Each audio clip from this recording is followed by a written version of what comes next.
po.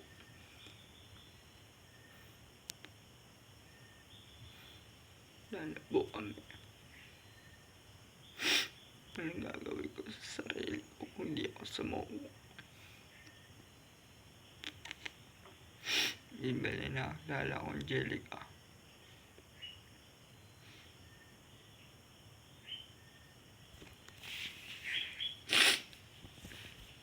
Bago na po siya.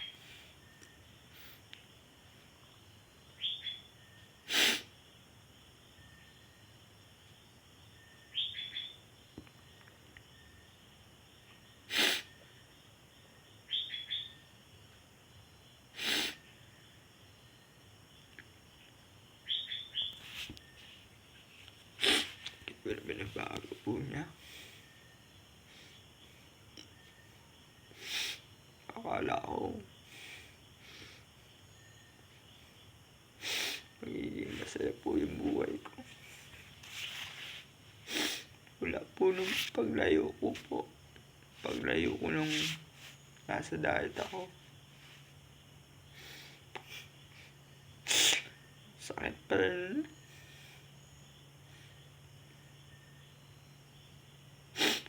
Ay, sakit ng daradama ko. Gusto ko po siyang makausap ng personalan. Pero iba na po talaga. Iba na yung ugali. Malaki pinagbago niya. Hindi na po yung kagaya ng dati na mapaglaro, mabiro. Tuwing tatawagan ako, good morning, be. Kumusta ka na? Ay ngayon sasalubong sa'yo galit. Sasalubong sa'yo yung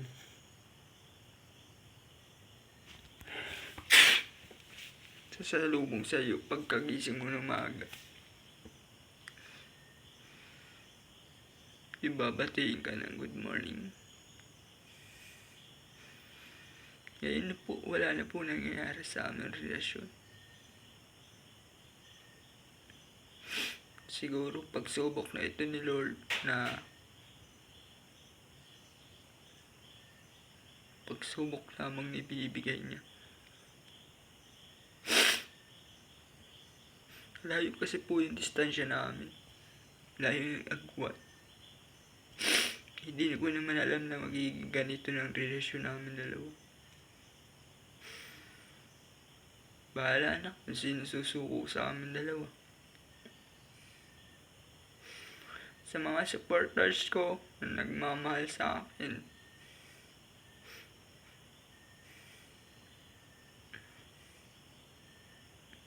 hindi po ako susuko. May pamilya pa naman ako, may kapatid ako.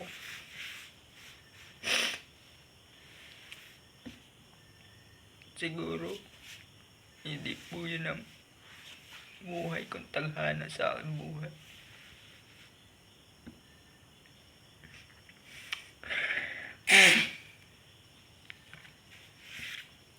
Sakit po nun. Sakit. Sakit po sa dibdib ko. Sa puso ko. Nangutang ako ng pagmamahal sa iba. Pagmamahal sa kanya. Pero bakit anong ginawa? Hindi ko na po nakilala ang pagkaugali po niya. Gusto ko man po.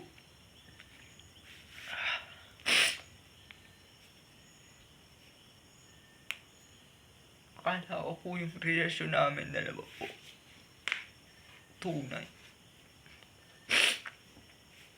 Pero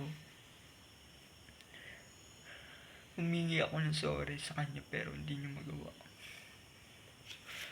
Hindi niya ako mapatawad.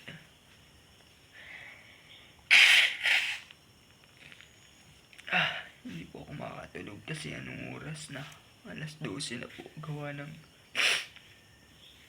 paprintay po sa kanyang tawag. text, reply. Nire-reply sa akin, matutulog na pala. Hindi ako nagre-reparo. Salamat sa mga araw na naging kasama ko siya. Wala na po kung magiging last ko na lang ito.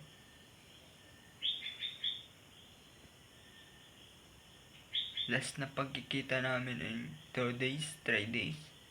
Siguro sa Sabado po. Malalaman po natin kung ano ang kabanata ng aking buhay. At laban lang ako. Anong work ko? Yun ang aatendihin ko. Ano yung goal ng buhay ko? Yun ang gagawin ko. Tulungan niyo po ako na makabangon sa kahirapan. Tama na.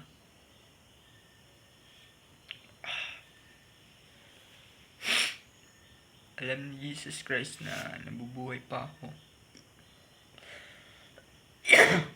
Maraming pagsubok talagang darating sa buhay natin.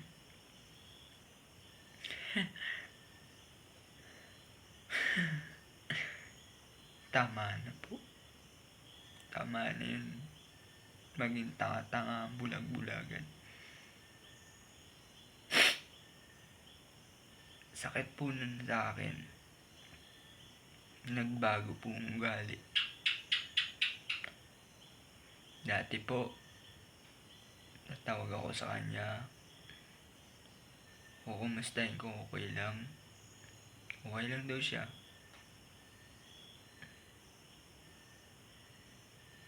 Pero, tagal na tagal habang tatagal. Ang pagsasamahan po namin ay parang wala na. Salamat po. Yan naman po. Bahala na po sa Sabado.